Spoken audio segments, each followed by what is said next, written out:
Hola, gracias a los que nos ven, nos escuchan. Hoy tenemos en Conversando con Entrevistas a Dioselín González. Hola Dioselín, bienvenida. Espero que te encuentres muy bien y que gracias por aceptar la invitación. Hola, ¿qué tal? No, vale, muchas gracias por la invitación y bueno, súper contenta de conversar con ustedes. Entonces, primero voy a hacer una pequeña introducción de Dioselín. Dioselín González es egresada de Ingeniería de Computación de la Simón Bolívar. Se graduó cum laude y tiene una maestría de computación gráfica interactiva de la Universidad de Purdue en Indiana. Es ingeniera de software de nivel principal especializada en tecnologías inmersivas, realidad virtual, aumentada y mixta. Tiene experiencia tanto en la industria como en el mundo académico. Trabajó en DreamWorks Animation, donde participó en la creación de varias películas, entre ellas Cómo entrenar tu dragón 2. También ha trabajado en Pixar, Unity Technology y Microsoft. Actualmente tiene su propia compañía de consultoría llamada Imagine to Reality, donde ofrece servicios con sus más de 20 años de experiencia en ingeniería de software y tecnología inmersiva. Además, es defensora de la diversidad en el área de la tecnología, enfocándose en mujeres latinas y afroamericanas. Tal como vemos, tiene un currículum muy impresionante y muy amplio. Gracias. Entonces, comencemos por el principio.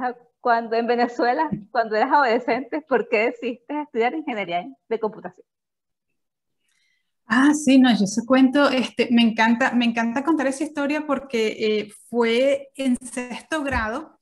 Yo no tenía computadora en esa época, pero ofrecieron un curso después, o sea, no era parte de las materias, sino, no, mira, que tenemos aquí un curso que lo va a dar una compañía de computación, de computadoras. Entonces yo me inscribí, les pedí a mi papá, mira, vamos a ver qué tal. Me inscribí, entonces fue la primera vez en mi vida que yo tocaba una computadora, era con las Macintosh de esas viejísimas, de monitores verdes. La última clase fue acerca de este concepto de píxeles y de cómo hacer rayitas en la computadora. Y entonces el ejercicio fue transformar una fórmula simple de línea, una fórmula matemática de la línea y programarla en BASIC y con eso dibujar cosas en el monitor. Y yo, bueno, eso fue que se me explotó la cabeza y dije, no, esto me encanta, me fascina. O sea, la idea de convertir matemáticas en dibujitos en la computadora, de verdad que me encantó.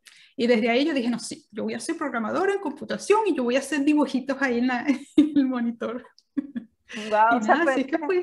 Tú sabías desde sexto grado que querías estudiar computación. Wow, bueno, que bastante joven. Sí, yo desde sexto grado ya, no, yo voy a ser programadora. Increíble. Entonces después entraste en la Simón. O sea, ¿cómo fue tu experiencia en la universidad? O sea, bueno, te fue bien porque te graduaste cum laude, así que te fue súper bien. Sí, mira, tanto en lo que es la parte emocional y personal como en académico, de verdad que la Simón, esos años fueron los años más felices de mi vida, porque eso es que era como un paraíso. La parte personal y emocional es porque durante bachiller, bueno, la escuela que yo fui católica fue toda mi vida, desde preescolar hasta quinto año. De verdad que la pasé muy mal ahí. El ambiente era muy clasista y muy de bullying. Entonces yo estaba, bueno, cuando salí de bachillerato ya contentísima que ya no iba a ver más nunca y llego a la Simón y oye, la gente era tan espectacular, nadie me juzgaba, o sea, todo el mundo simple, hola, ¿qué tal? O sea, no había nada de quién eres tú, quién te conoce, yo te conozco, nada. Entonces fue la primera vez que hice amigos verdaderos y que tenía un grupo de amigos. Y en la parte académica, bueno, la Simón, bueno, encantadísima y el hecho de que era experimental en aquella época era como medio novedoso y la idea que tenían de que el primer año era el año básico y después uno tenía que decidir la carrera, que también era medio novedoso en aquella época. Nada, me encantó y algo que yo digo, y por cierto, hubo una muchacha que mandó un artículo hace poco, es que la representación femenina en Latinoamérica es bastantísima. Yo aquí no lo he visto, pero cuando yo estuve en la Simón, yo tuve profesoras mujeres, la jefa del departamento fue mujer, mi mentora, la que me metió en computación gráfica fue una mujer, Mi jefa que creó una compañía de juegos donde hice la pasantía, era mujer y todo. Entonces, en ese sentido, yo me sentía súper, o sea, tuve la suerte de haber tenido roles de mujeres, porque ya cuando llegué aquí a Estados Unidos y emigré, veo que es totalmente diferente, es un mundo totalmente diferente, entonces eso me dio tremenda base de confianza. Ah, No, la Simón es espectacular, además que intelectualmente, evidentemente, intelectualmente tú vives ahí, bueno, todo gente que comenzó contigo, con gente que se está graduando y con tantos niveles, gente tan súper interesante que, bueno, hacía el geek out todo el tiempo. wow. O sea, pero no sabía eso de la diferencia de mujeres y de comparándolo con Estados Unidos, con computación. Sí, sí. Y hace esta semana, una muchacha yo estoy en el grupo de venezolanas Intec, que es una organización sin fines de lucro para venezolanas que emigran a través del mundo. Y entonces ella mandó un artículo diciendo que hay estadística que Latinoamérica está por encima del resto del mundo en cuanto a representación igual de los géneros. De verdad que me encantó ver ese artículo que ya es estadística porque de verdad ha sido mi experiencia. Wow, qué bueno, no sabía nada de eso, muy interesante. Entonces, ajá, bueno, también durante tu carrera hiciste, o sea, trabajaste en la universidad y también hiciste pasantías en PDVSA, que bueno, que eso era una época diferente a lo que es actualmente PDVSA, pero o sea, fue parte Sí. de tu crecimiento. Sí, exacto. Eso fue en Intevep, que estaban en los teques y bueno, eso fue genial. O sea, admirar la cantidad de tecnología que se ha desarrollado en Venezuela es impresionante. Yo me encantaba entrar a la biblioteca del Intevep y ellos tenían ahí una pared con todas las patentes generadas por ingenieros venezolanos y era inmensa, pues era espectacular. De verdad que, o sea, es bueno recordar que, mira, talento en Venezuela ha habido desde siempre. Sí, sí, sí. Mm. Ajá, entonces después, ajá, ¿cómo surge la oportunidad de ir a hacer la maestría en la Universidad de Purdue? Ay, sí, bueno, fue un cuento medio largo, pero a ver. Yo me gradué de la Simón, hice mi especialidad en la Simón, mi cadena fue computación gráfica. De hecho, yo empecé la cadena de base de datos, pero como yo quería hacer computación gráfica, yo le escribí una carta a la jefa del departamento pidiéndole, mire, por favor, que mi sueño, mi pasión, así bien dramático, yo quiero hacer computación gráfica, así que si por favor usted me deja de graduar sin terminar la de base de datos, pero en cambio de eso, esta otra materia de gráfica, y nada, y me dejó hacerlo. Entonces yo quería dedicarme, pero por supuesto no había tantas compañías ni programas de maestría en Venezuela de computación gráfica, realmente que no habían así. Recuerdo que en la universidad en Mérida había un par de profesores que estaban dando un par de materias, la maestría, pero realmente no era un programa. Y por eso fue que yo entonces empecé a buscar, bueno, nada, tengo que buscar fuera del país, y ahí fue cuando decidí emigrar. Y Purdue fue buenísimo en el sentido de que me enteré casi por casualidad de que Purdue tiene, y bueno, y es normal, eso es bien común en las universidades de Estados Unidos, pero yo no sabía. Ellos tienen el concepto de assistantships, es como ser el preparador, que uno va y da clases o ayuda a hacer investigación en el laboratorio y a cambio de eso te pagan, te dan un sueldito pequeño y además de eso te pagan los estudios, que eso yo no lo sabía. Antes de eso, como no tenía dinero, bueno, yo mandé cartas a Stanford y todo, pero es que claro, como no tenía dinero me decían no. Entonces, bueno, conocí a un profesor en una de las conferencias y él fue que me puso en contacto.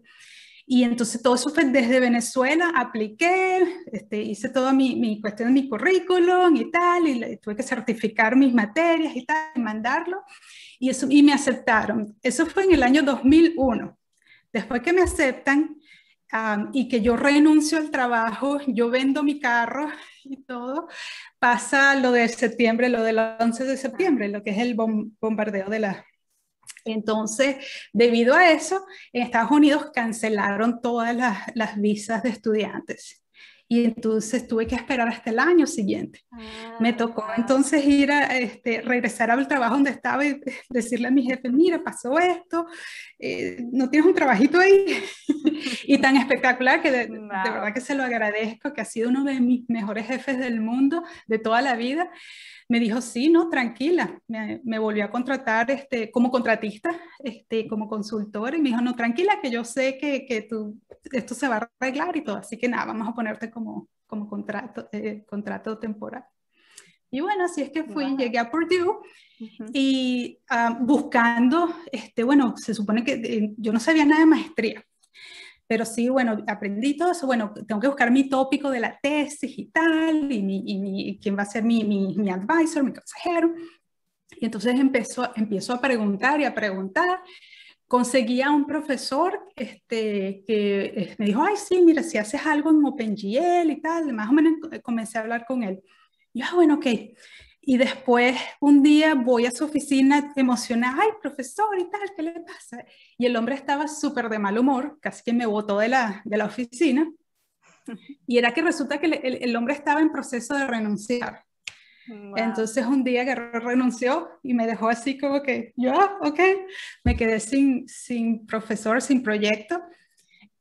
Pero me vino la oportunidad espectacular de que en ese momento estaban construyendo el primer centro de realidad virtual de Purdue. Y ahí fue que me pusieron en contacto, me echaron el cuento, fui a preguntar y entonces enseguida fui con los profesores que estaban instalándolo y les dije, mira, yo quiero hacer y tal. Me entrevistaron y así es como fuimos 3 estudiantes los primeros que trabajamos ahí en el centro, que lo vimos construyendo y ayudamos a la construcción y todo. Entonces ahí conseguiste tu proyecto de tesis y esa fue tu tesis de maestría. Sí, exacto. Ahí fue que empecé a hacer realidad virtual y mi tesis fue en realidad virtual multiusuario. Y en aquella época no existía Oculus, no existía el HoloLens de Microsoft, no existía Unity, que es el software que todo el mundo usa hoy. Y esa era la segunda ola de realidad virtual. La primera había sido en los años 70 y la segunda fue al finales de los años 90, principios del 2000, que fue la que yo soy parte. Y ahí era realidad virtual a través de proyección.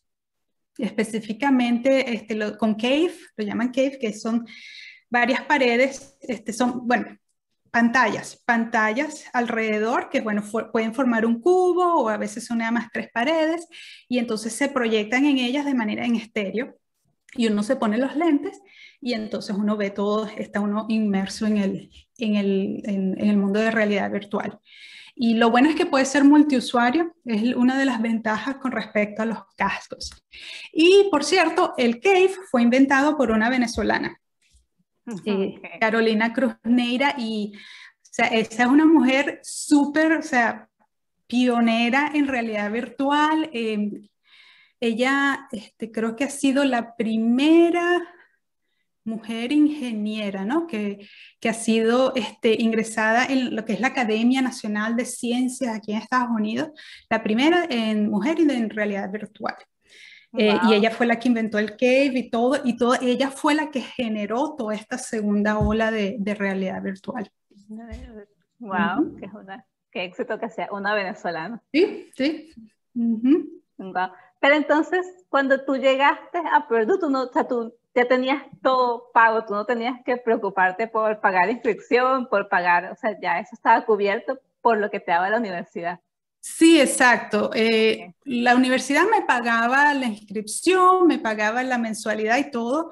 Yo tenía que pagar, era el alquiler donde iba a vivir, ropa, comida, libros.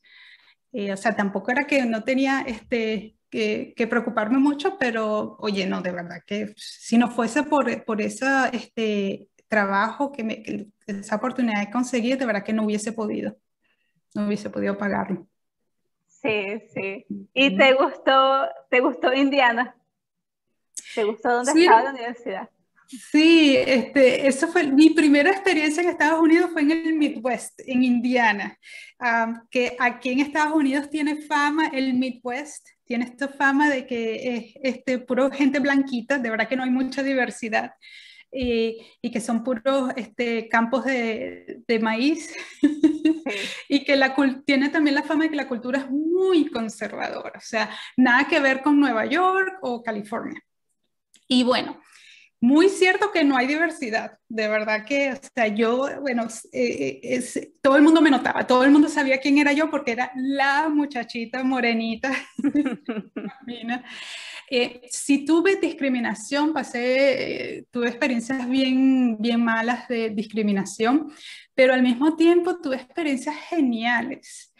Purdue tiene un centro de estudiantes internacionales, porque en aquella época, no sé si todavía, Purdue era la universidad en todo Estados Unidos con la mayor población, el mayor número de estudiantes internacionales de todo el país.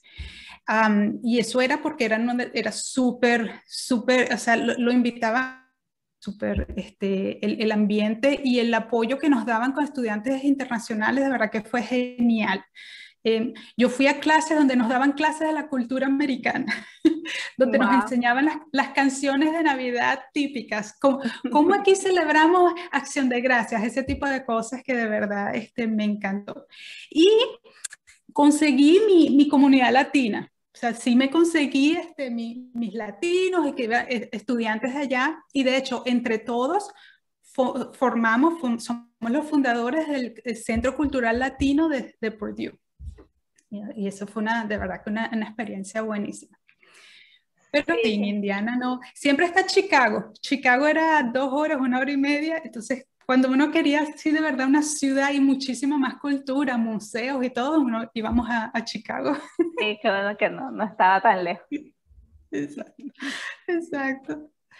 Ok. Entonces, después te graduaste y entonces aquí te mudaste a Singapur. Sí, exacto. Lo que pasó es que como yo era estudiante y todavía estaba ese pánico del 2011 de los terroristas, no conseguí trabajo. No me querían contratar. O sea, yo entrevisté con Google, con todo el mundo.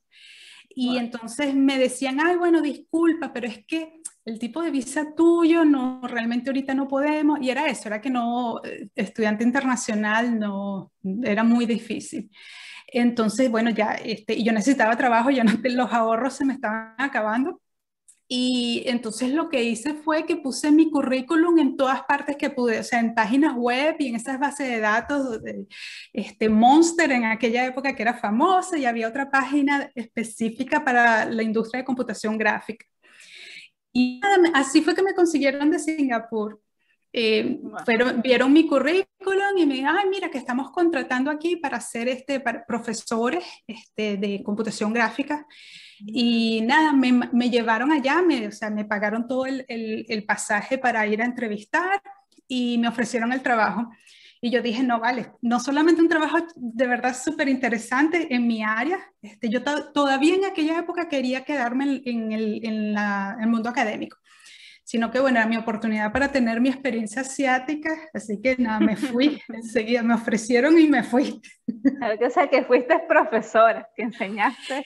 Sí, exacto. En Singapur yo fui profesora en un programa era un título en programación de juegos, que en aquella época empezaron a salir y se popularizaron bastante, que es, o sea, pregrado, pero con enfoque a cierta especialidad. Y en aquella época juegos y computación gráfica era súper popular. Entonces, este era un politécnico y yo era profesora ahí el típico de OpenGL, lo que yo hacía de programación. Wow, qué bien. Pero entonces, después decides volver a los Estados Unidos. Sí, sí, esa fue otra. Singapur, bueno, eso fue hace 16 años. Yo sé que Singapur ha cambiado muchísimo. En aquella época la experiencia fue bien agridulce. Fue espectacular, o sea, yo aprendí tantísimo toda la experiencia y la cultura asiática, que es genial. Hice amigos, bueno, mis estudiantes, yo todavía los llamo mis hijos hoy en día y estoy en contacto con ellos, o sea, ya son viejos que están casados, tienen hijos, pero todavía son mis hijos y me hicieron abuela, o sea, de verdad que es espectacular. Sin embargo, ser una mujer morena en aquella época era muy difícil. Uno era porque, nada más por ser mujer, de hecho, tengo un par de anécdotas en que me lo dijeron en la cara: mira, tú eres mujer, tú no eres talentosa. Y Wow. discúlpame, pero te la calas, eso es lo que es. Y no solamente, sino el racismo. Morenita me confundía mucho con filipinas, que ellos ven allá de morenas, y allá el estereotipo en aquella época de las filipinas eran que todas eran las mujeres de servicio. Y entonces yo salí a la calle con mis colegas, que por supuesto eran todos chinos, de Tailandia o de Malasia, y yo era la única morena, y la gente en la calle no me hablaba a mí, porque ellos pensaban que yo era la señorita de servicio de ellos. Wow. Y yo trabajé para el gobierno. En Singapur, si trabajas para una compañía privada, no ves mucho de eso, pero yo trabajé en el gobierno, entonces yo lo vi todo eso, cómo funcionaba. Así que sí, de verdad, después de 2 años ya era hora de irme. Y ahí fue cuando empecé otra vez a aplicar y todo. Y Carolina Cruz Neira, la que te dije, venezolana que inventó el CAFE, me contrató. Y entonces fui a trabajar con ella a la Universidad de Luisiana. Ok, pero o sea, ella es profesora.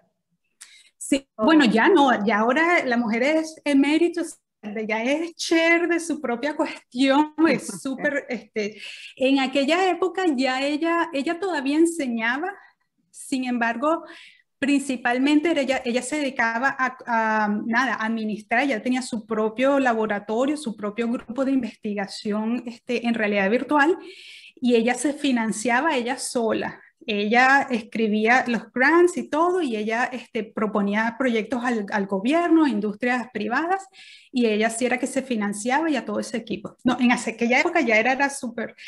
Y daba clases, pero ya no tanto, ya no así. Era más que todo encargada de eso, de administrar todos los proyectos del laboratorio. Wow. O sea que estuviste, o sea, como que varios años en academia. Sí, exacto, porque de verdad, yo me quería quedar en academia, porque a mí me gusta mucho la investigación, o sea, me encanta eso de sentar, lo que es el método científico y tal, me encantaba mucho. Entonces yo los primeros años sí de verdad que me quería quedar en academia. Y de hecho, después que me fui a la industria, emigré, o sea, me fui hacia la parte de investigación, pero en la industria. Así es, de hecho, es donde terminé, los últimos años de mi carrera ha sido en esa parte, que es investigación, pero un poco más práctica.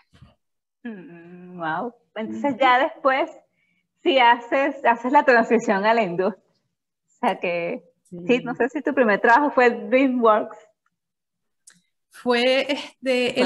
No fue en DreamWorks, fue en una compañía bien pequeña en Silicon Valley. Era de 15 empleados. En aquella época se llamaba Manhattan. Lo último es, hace varios años la compró Samsung y creo que lo absorbieron y ya realmente no. Sí, fue una empresa súper pequeñita. Después de esa empresa es que me fui a DreamWorks. Ok. ¿Y cómo surgió esa oportunidad? O sea, me imagino que fue algo muy emocionante Sí. para ti conseguir un trabajo ahí después de todo Sí, lo no, que has estudiado. DreamWorks, sí, ya esa era la tercera vez que yo entrevistaba en DreamWorks, porque por supuesto me rechazaron las primeras, novata y todo, por supuesto, y nada, esa tercera vez por fin, de verdad que pude, pasé la entrevista y todo, y ay, eso fue genial. Donde yo trabajé fue específicamente en el grupo de animación de R&D, de desarrollo e investigación. Que somos el equipo de ingenieros encargados de hacer investigación, pero investigación práctica. Ahí no publicamos ni nada, sino que, bueno, averiguamos qué era lo último tecnología para desarrollar el programa, el software que los animadores utilizan para crear las películas. O sea, yo hacía el software que después el equipo de producción utilizaba para hacer las películas. Ok. ¿Y es que fue esto que que trabajaste en la creación de varias películas, que es esa de cómo entrenar tu dragón 2, o sea, sería por el software. Sí, exacto, exacto, exacto. Sí. De hecho, la de Dragón 2, esa es la película que todavía cuando la veo me pongo a llorar porque de verdad que representó, porque en esa película fue la primera vez que la película completísima fue desarrollada con el software en el que yo estuve del equipo mío. Antes de eso, los créditos donde estábamos eran las películas que usaban, pero solamente un poquito, la versión beta y un poquito. Pero Dragón fue la película completísima. Entonces, nada, el equipo todos estábamos súper orgullosos y para mí fue de verdad, o sea, un sueño de que sí, o sea, de verdad, lo hice en computación gráfica, tuve mi logro y todo, que de verdad todavía lloro. Pero, o sea, esto sería algo como que soñaste cuando eras niña lograr algo así como es. Sí, exacto, porque yo quería, es decir, mi sueño era poner dibujitos en la computadora, o sea, yo más o menos así, y claro, ya después madurando y madurando y todo, oye, hacer gráficos interactivos porque claro, la película pasiva, pero el software que nosotros desarrollamos es un software gráfico interactivo donde permiten a los artistas cargar el personaje y entonces lo mueven, entonces están las curvas de animación, todo, y de verdad que fue tremendo orgullo hacer eso. Sí. No, me imagino que sí. Entonces, ajá, o sea, yo sé que tú hablas esto de, ajá, como que esto de animación y está lo de realidad virtual. O sea, como que, no sé, o sea, todas son dos áreas diferentes, o sea, o se complementan, o sea, ¿cómo es? Porque sé que, ajá, bueno, tienes esta parte de animación, pero ahora haces realidad, no, realidad aumentada. Sí, exacto, se complementan y la manera en que yo me gusta describirlo es que yo soy especializada, lo que me encanta es los gráficos interactivos.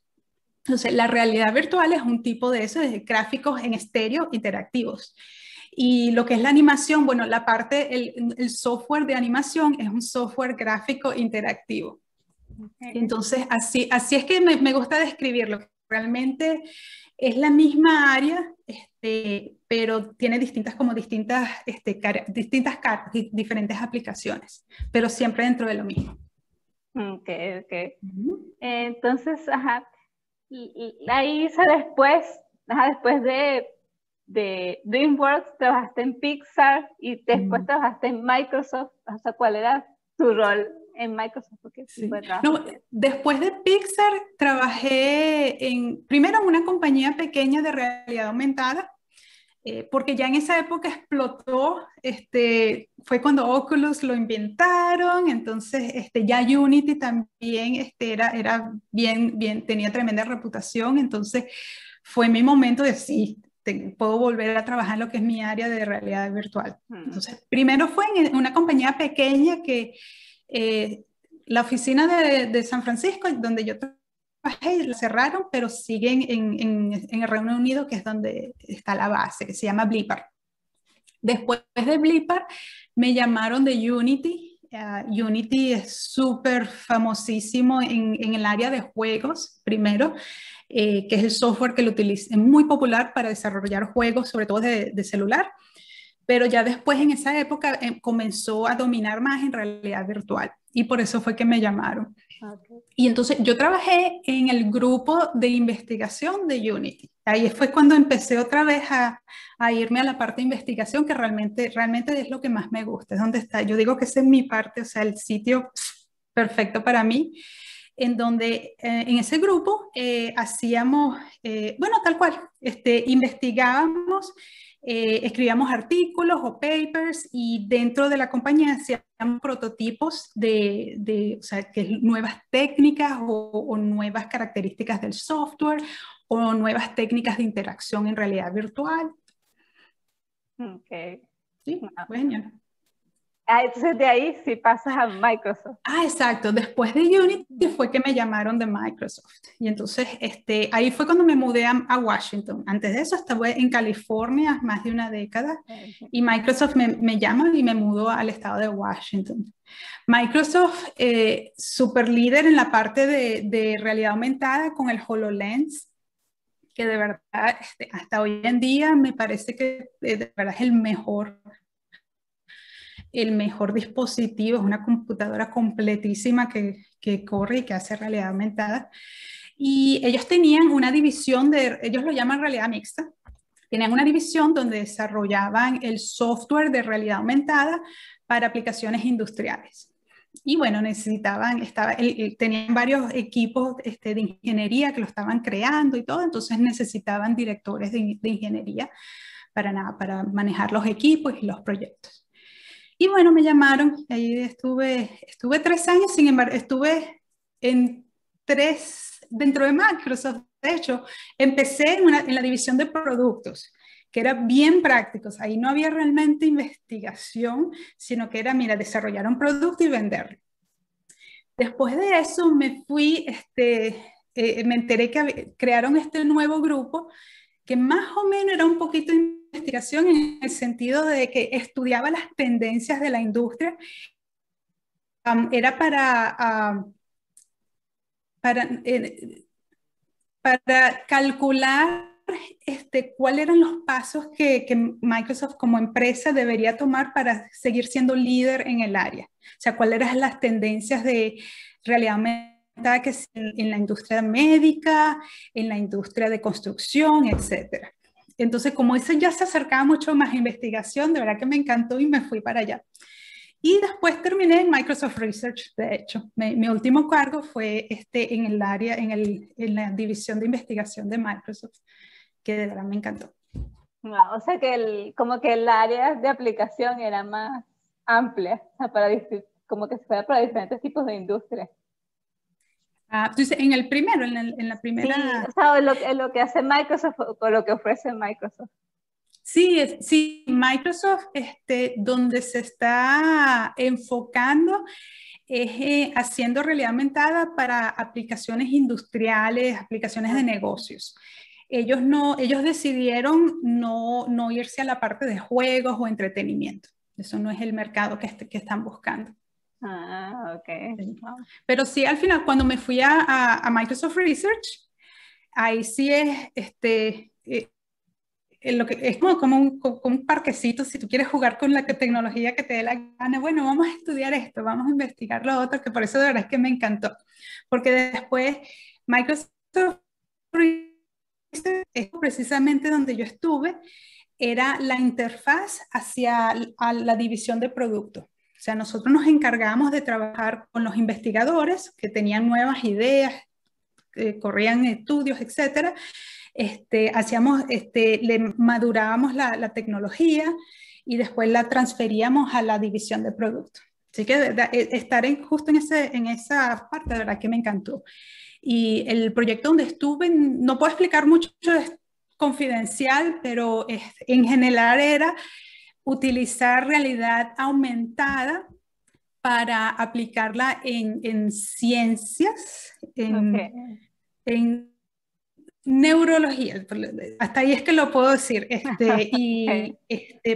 entonces era bien interesante porque tenía que ver con percepción del cerebro y utilizar realidad aumentada para ciertas condiciones neurológicas, de verdad que me encantó, súper interesante. Wow, bueno, sí, hacer algo, o sea, otra experiencia, aprender otras cosas, un poco diferentes.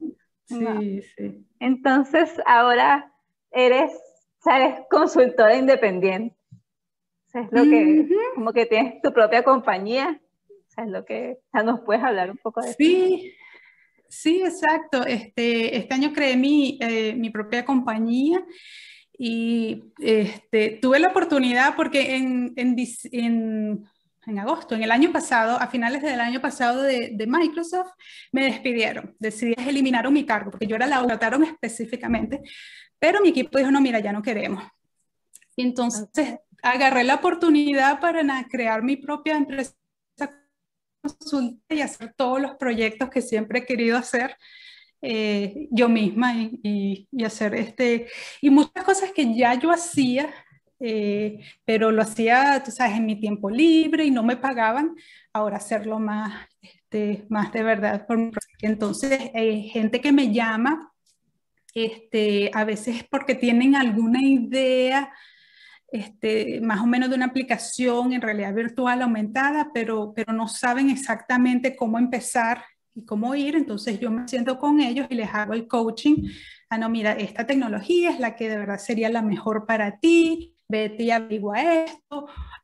También los puedo ayudar, que es lo que he hecho, darles un plan, ok, mira, este es el plan técnico, desarrolla esto, después lo otro.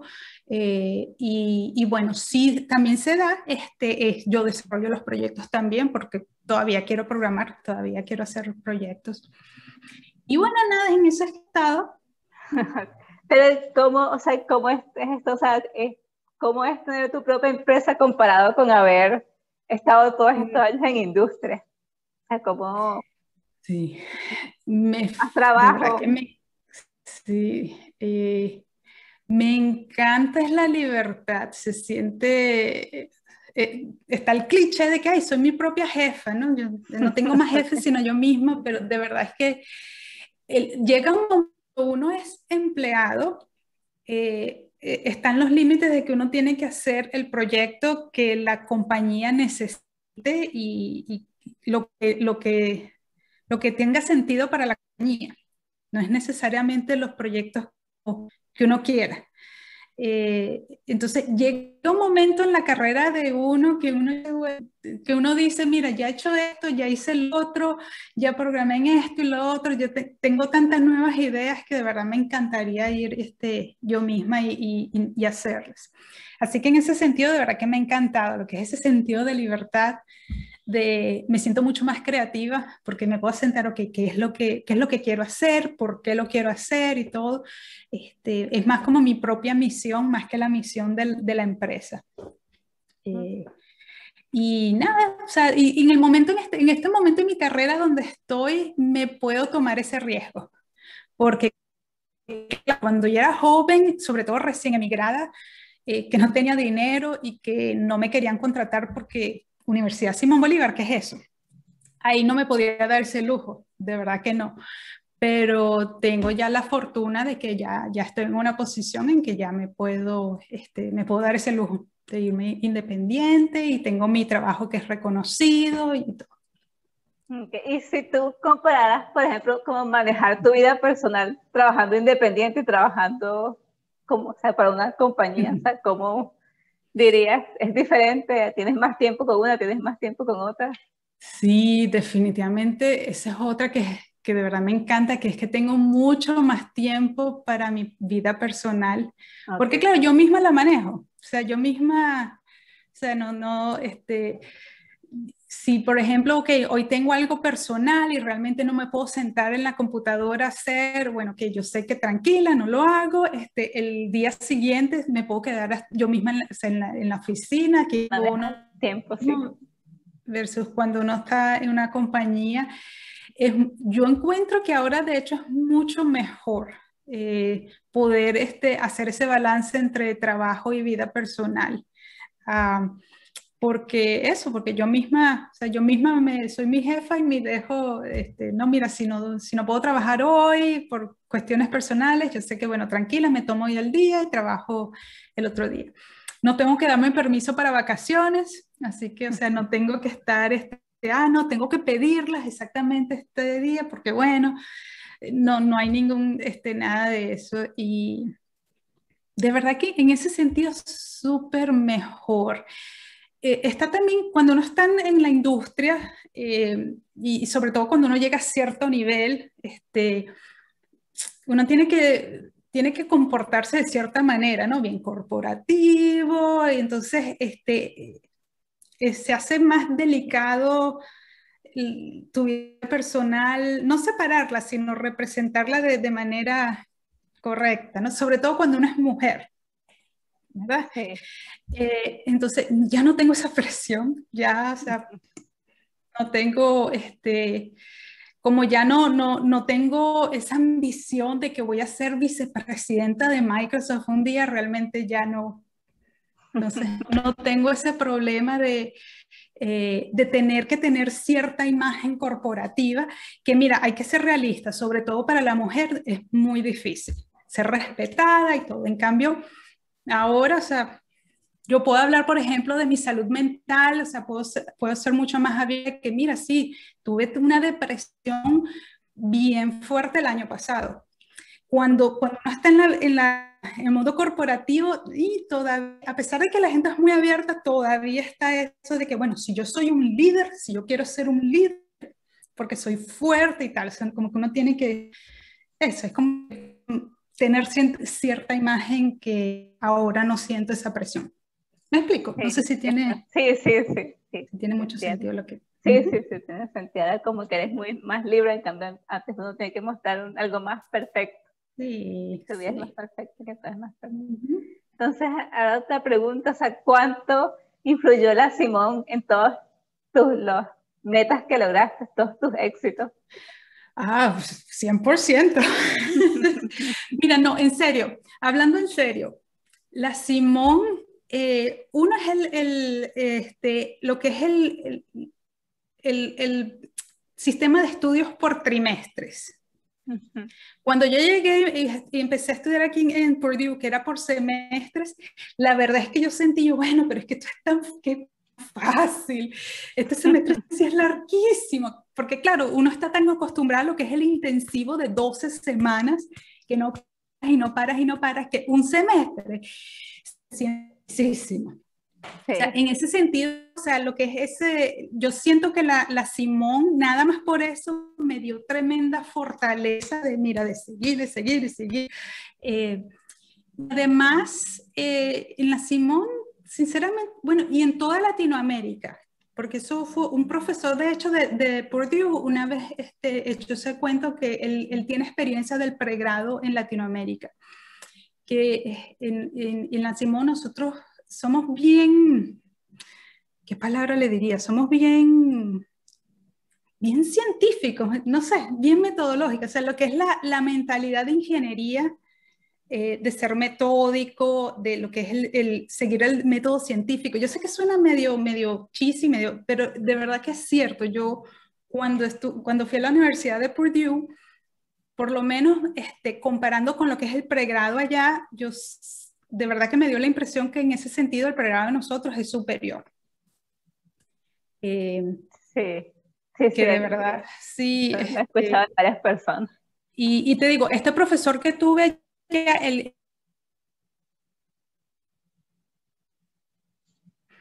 y él recuerdo que él dijo, el pregrado en Latinoamérica es nivel altísimo, hasta superior de... eso fue también lo que siento que la verdad que la Simón me ayudó muchísimo, que mi primer año en la maestría, sinceramente, yo no sentí que fue tan difícil. Pero es lo que te digo, yo llegué, ay, pero este semestre sí es larguísimo. Y como claro, yo estaba muy acostumbrada a todo, realmente eso fue.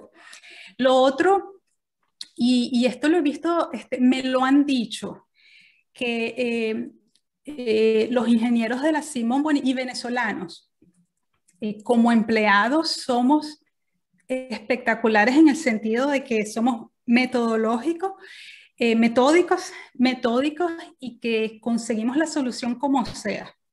Que eso me lo han dicho, me lo han comentado, y es que los venezolanos tienen tremenda energía, pero también son, o sea, son muy confiables como empleados porque saben que como sea van a conseguir la respuesta.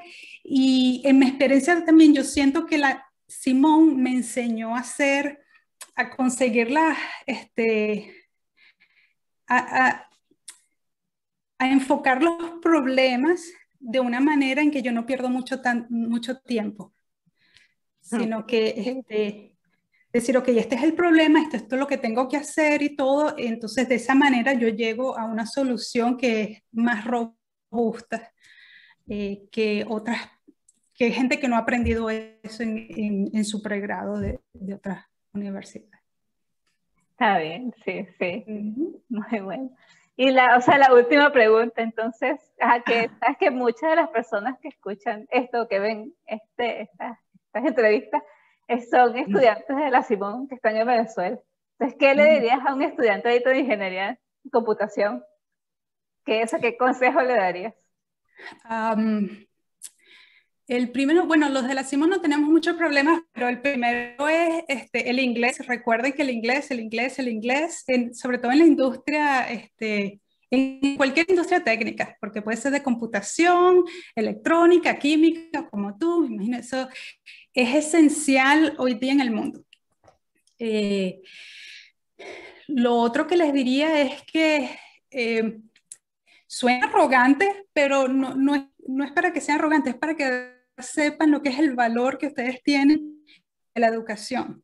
O sea, créanme, aquí, me imagino que eso es lo que, créanme que el nivel de ustedes de educación es alto con respecto a mucha gente y universidades famosas del mundo.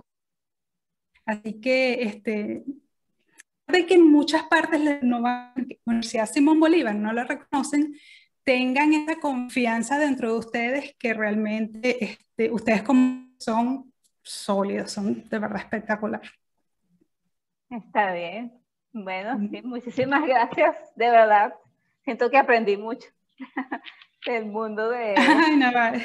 toda esta área de computación, que no es mi área, pero de verdad estuvo muy, muy interesante. O sea, y todas las cosas que hiciste, ¿no? O sea, cómo pasaste de los dos mundos de academia a industria en el área de computación. Muy, muy, muy interesante, muy Vale. impresionante todo lo que has logrado. Ay, Bueno, ya. gracias, gracias. Bueno, Vale, gracias sí. a ti, gracias a todos. Sí, Ujú. bueno, gracias por haber sacado este tiempo, el tiempo para la entrevista y no sé que si alguien, creo que cualquier persona te puede, si alguien quiere preguntarte algo, que te pueden contactar por Ah, Twitter sí, o exacto. Estoy Instagram. en Twitter, exacto. Estoy en LinkedIn, ahora Instagram realmente no soy tan activa, así Okay, que Twitter y LinkedIn es donde estoy más activa. O mándenme un email, dioselin@gmail.com. okay, está bien. Ujú. Bueno, muchas gracias por tu tiempo y gracias a Ujú. todos los que me escuchan esta Sí, entrevista. muchas gracias, vale. Chao. Saludos.